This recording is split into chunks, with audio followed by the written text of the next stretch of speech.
Maraming ice lang yung nilalagay ko. Then the rest is fresh milk na. First time ko gamitin itong full cream ng Harvest Fresh. So, tingnan natin kung ang difference niya dun sa mga fresh milk na ginagamit ko.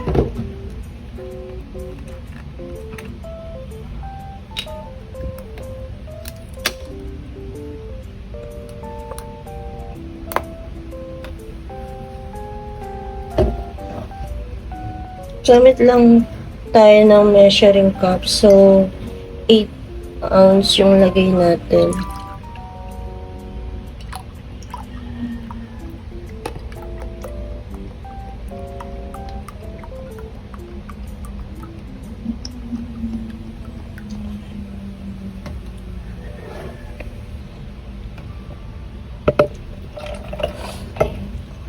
So, kulang siya.